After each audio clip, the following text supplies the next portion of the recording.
Elçin müəllim, xoş gördük. Xoş gördük Turan.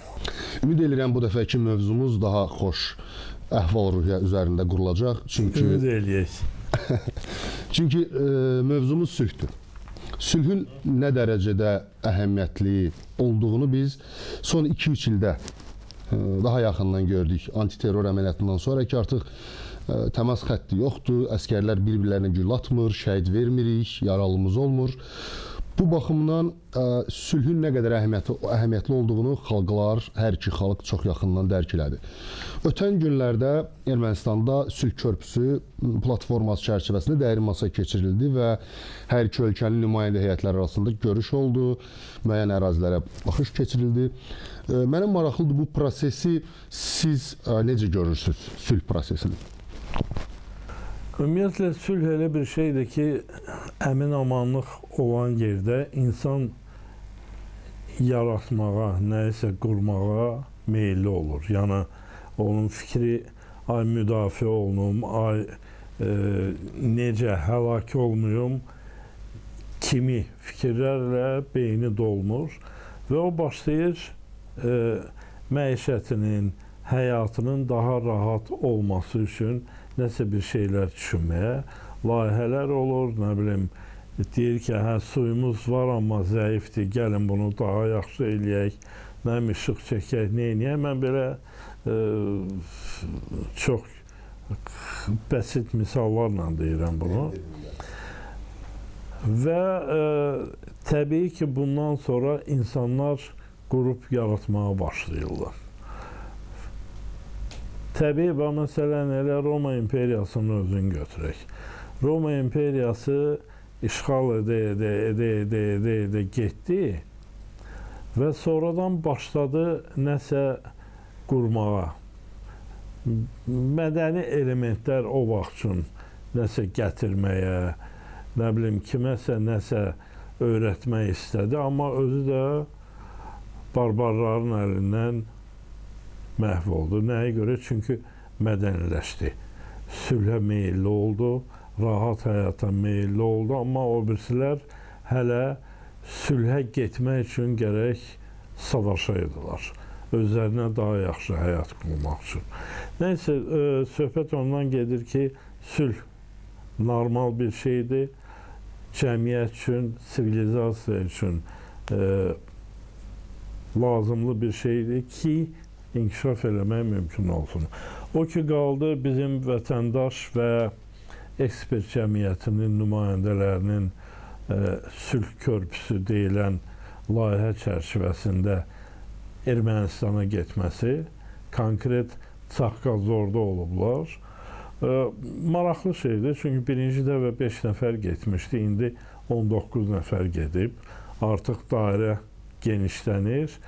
Və mən sizə bir şey söyleyeyim ki, indi özümün də müəyyən dərəcədə erməni tərəfindən, yəni jurnalistlərlə ünsiyyətdə olmaq təcrübəm var və onu söyləməliyəm ki, əvvəl nə qədər, belə deyək, həm o tərəfdən, həm bu tərəfdən yaxın buraxmamaq hissi var idisə, sonradan münasibətlər qurulanda, yəni söhbət eləyəndə görürsən ki, məhz peşə səviyyəsində eyni düşüncələr əmələ gəlir, yaxud nəyisə müzakirə eləyirsən və görürsən ki, müəyyən, belə deyək, o qırmızı xəttlər var idi, bəlkə də hələ də var. Onları keçməmək şərtindən, pozmamaq şərtindən və qarşıdakını qıcıqlandırmaq istəyi olmayanda yavaş-yavaş ümumən söhbətləşib hansısa bir, belə deyək, pragmatik nöqteyi nəzərdən bir nöqtəyə, bir fikrə gəlmək olur. Bu mənada mən belə düşünürəm ki, indi əvvəl 5 idi, 19 oldu. Sonra bunlar bəlkə dəyişəcək tərkibi, genişlənəcək, azalacaq, amma belə kontaktların olmağı hər halda sülh prosesinə kömək eləyir. Çünki artıq ölkə prezidenti İlham Əliyev də München Təhlükəsizlik konfransında söylədi ki, 6 aydır ki, cəbhə xəttində atışmalar olmur, itki verilmir, yaralananlar yoxdur. Bu çox müsbət bir şeydir.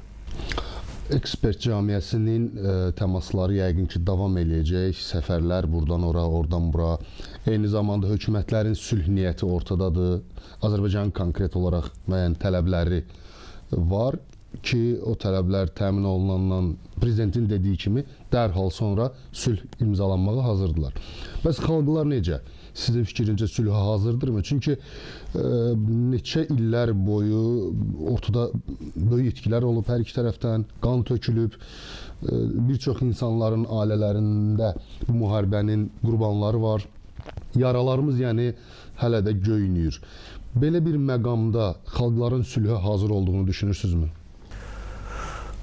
O daha uzun müddətli bir prosesdir. Çünki mən insanlar tanıyıram ki, ailələrində itkilər olub bu müharibə devrində və ümumiyyətlə bu 30 il ərzində. Təsəvvür edin, mən hətta bir yazı da yazmışdım. Yadınıza gəlirsə, Birinci Dünya müharibəsindən sonra belə bir ədəbi cərəyan var idi. İtirilmiş nəsil haqqında yazılar yazılırdı. Hemingway idi, Salinger idi, digər qərb dünyasının yazıçıları Birinci Dünya müharibəsindən sonra o müharibəni görüb geri qayıdan nəsli itirilmiş nəsil kimi qiymətləndirirdi.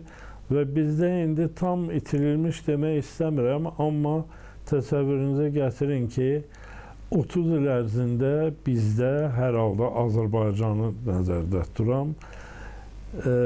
Demək, çadır şəhərciklərində doğulub, böyüyüb və orada bir şəxsiyyət kimi formalaşan bir nəsil yetişibdir. Mən bunları müəyyən mənada itirilmiş nəsil hesab edirəm. Yəni bir şəxsiyyət kimi itirilmiş yox. Onların özü üçün, onların əgər sülh şəraiti olsaydı, onların potensialı daha geniş şəkildə açılardı.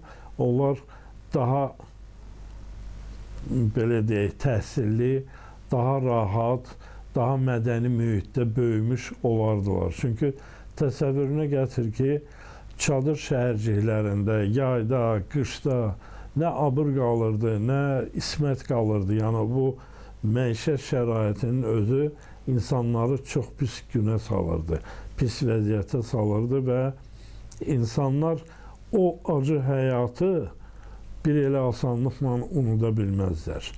O ki, qaldı ailəsindən kiminsə həlak olması, Xocalıdan çıxan insanlar necə rahat həmən sülhə gedə bilərlər, barışığa gedə bilərlər. Çətindir, mən onların yerinə danışa bilmirəm və həddim də yoxdur bunu deməyə.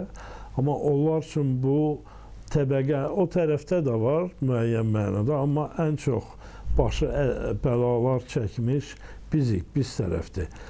1 milyona yaxın qaçqın və belə deyək də köçürülmüş insanlar var idi. Evindən, eşiyindən, ocağından olmuş böyük bir təbəqədir, zümrədir. Bu insanlar birdən-birə barışığa hazır, psixoloji cəhətdən ən azı hazır ola bilməzlər. Ona görə bunun üçün hələ xeyli müddət keçəcək. Ekspertlər danışıb hansısa problemləri həll eləyəcəklər, hüquqşünaslar həll eləyəcək, ticari əlaqələr qurulacaq ki, artıq qurulmağa başlayır. Daha sonra qlobal və regional miqyasda layihələrdə iki tərəfli iştirak olacaq. Bunlar öz yerində, bunlar belə deyək də praqmatik şəkildə yuxarı səviyyədə həll olunan məsələlərdir. Amma o insanların içindəki o acı, o insanların içindəki əziyyət, gördükləri o zülm birdən-birə əriyib gedə bilməz. Ona zaman lazım olacaq. Belə bir ab-havada sizin qeyd etdiyiniz kimi həmin o yaraların hələ göynədiyi məqamda hökumətlər iyunda sülh bağlamaq təkliflərini müzakirə edirlər. Xüsusən Amerika Birləşmiş Ştatlarının da istəyi odur ki, iyun ayında sülh bağlansın. Bir neçə aydan sonra, yəni yekun sülh sazişinin imzalanması məsələsi hələ konkret ortada bir razılıq olmasa belə söhbətlər gəzir. Belə məqamda iyunda sülh sazişinin imzalanmasını real hesab edirsinizmi? Bu yenə mümkün təhlükəsizlik konferansına qayıdıram. Orada ölkə prezidenti İlham Əliyevə sual verdi, erməni eksperti ki, bəs bizim Konstitusiya Məhkəməsi, yəni Ermənistanın Konstitusiya Məhkəməsi o İstiqlal bəyannaməsindəki Azərbaycana torpaq iddiası məsələsini güya qeyri-qanuni hesab edib, amma onların konstitusiyasında İstiqlal bəyannaməsi var və bu sözlər oradan çıxarılıb eləməyib. Cənab Prezident söylədi ki, o dəyişiklik olmasa sülh sazişindən, yəni son əsas sülh sazişindən danışmağına dəyməz, çünki bizə zəmanət lazımdır. Kim zəmanət? Yəni dedi ki, Konstitusiya Məhkəməsinin qərarından daha üstündür. Bu nöqteyi nəzərdən əgər onlar o Konstitusiyanı ümumən hamı hazırdır, artıq buna doğru gedirik sülh sazişinin bağlanması üçün. Amma bu o dəyişiklik bizə torpaq iddiası cümləsi, fikri oradan götürülməmiş, biz rahat ola bilmərik. O ki qaldı Amerika Birləşmiş Ştatlarının bu sazişin bağlanmasını may ayında istəməsi, bu müəyyən mənada birbaşa olmasa da dolayı şəkildə Nikol Paşinyanın parlament seçkilərinə dəstək kimi qəbul edilə bilər.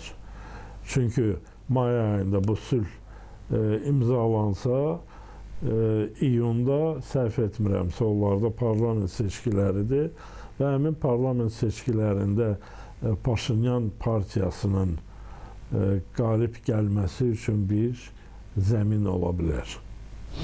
Mən maraqlı məqamların biri ondan ibarətdir ki, bugün hökumətlər səviyyəsində xoş niyyətlər ifadə olunur. Amma müəyyən fikirlər var ki, sabah Ermənistanda hakimiyyət dəyişdi, Paşinyan komandası getdi, yerinə deyək ki, keçmiş klan nümayəndələrindən və yaxud tamamilə başqa qüvvələr gəldi.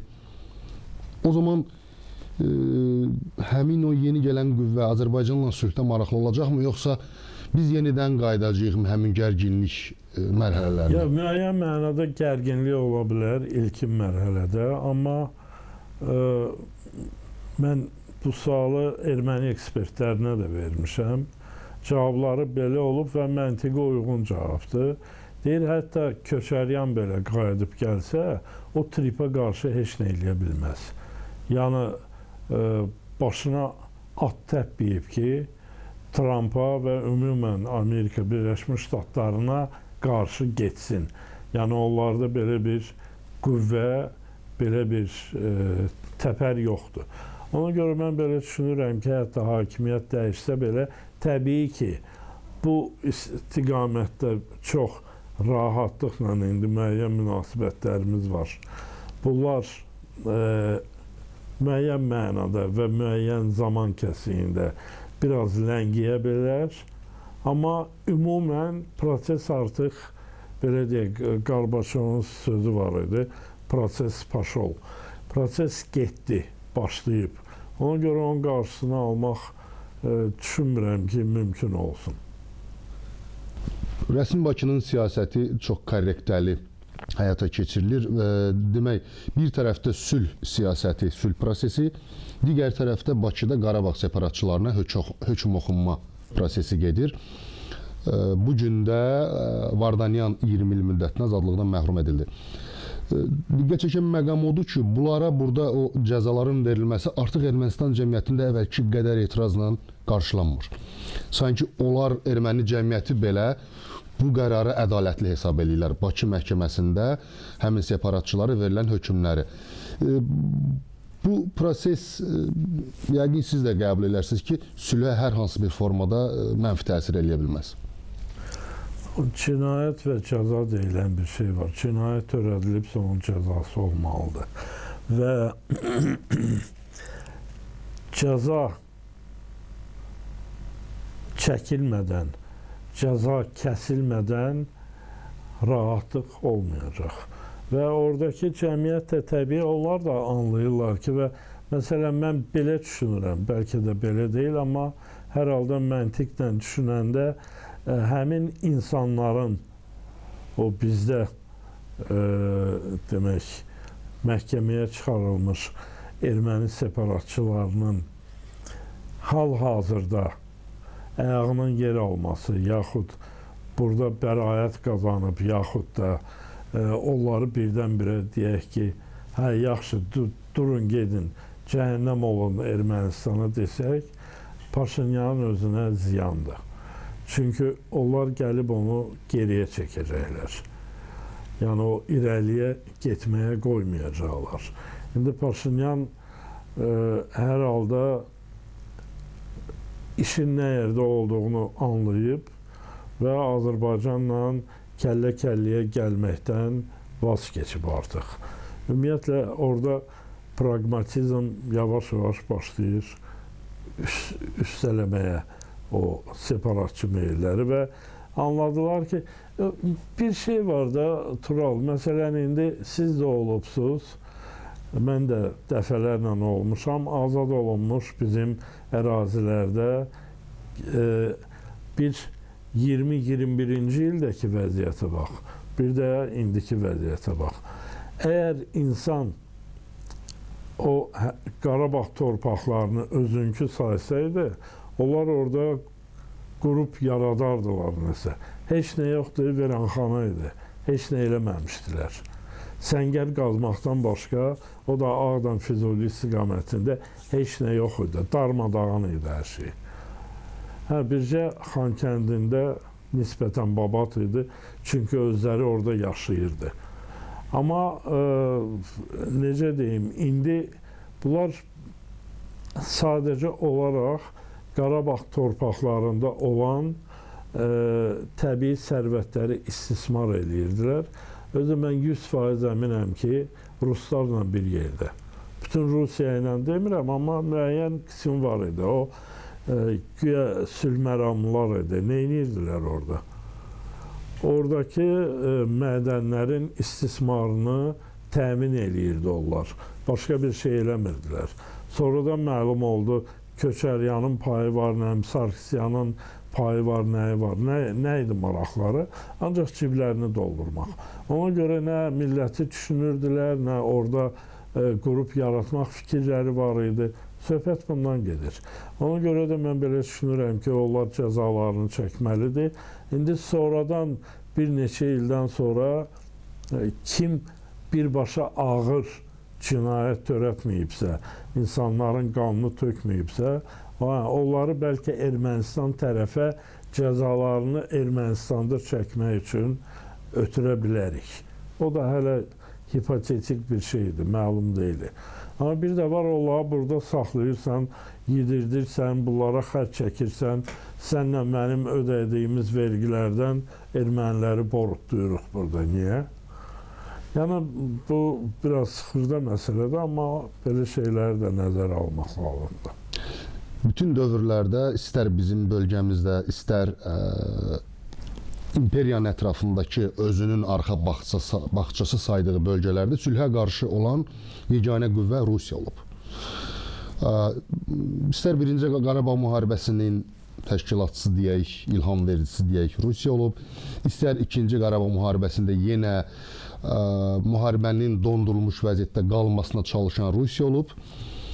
Bugün sanki Rusiya artıq bu sülh prosesinə qarşı gəlmir.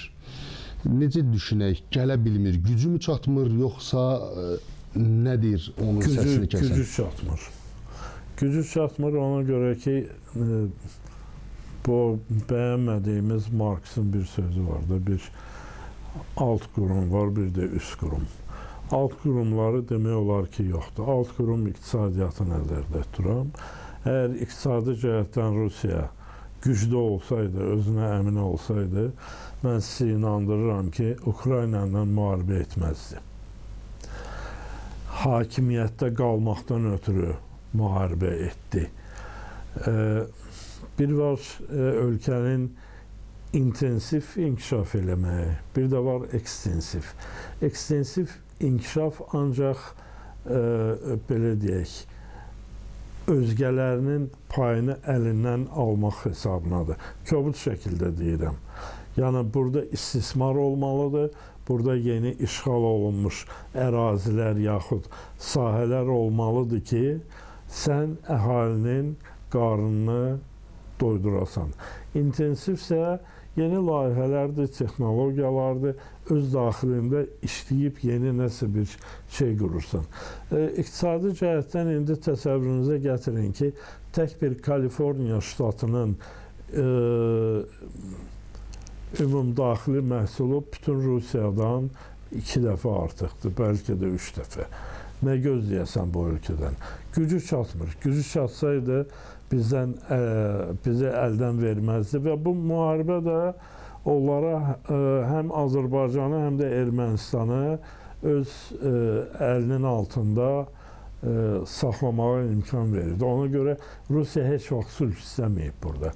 Sülh olanda, bax 6 aydır sülhdür də, belə deyək, atışma falan yoxdur. Sakitçilikdir, biz artıq Ermənistana neft məhsulları da göndəririk. Bizim ərazimizdən həm Qazaxıstandan, həm Rusiyadan taxıl da ötürülür Ermənistana. Ermənistandan da bu gün sabah indi nəsə gələcək biz tərəflərə. Amma sülh olmayanda, müharibə olanda, müharibə şəraitində olanda Rus gəlirdi, həm bizim sərhədlərdə dururdu, Rusun sərhədçisi Erməni ilə Azərbaycanın, həm İran, Ermənistan, həm Türkiyə, Ermənistan. Onların aeroportlarında bütün nəzarət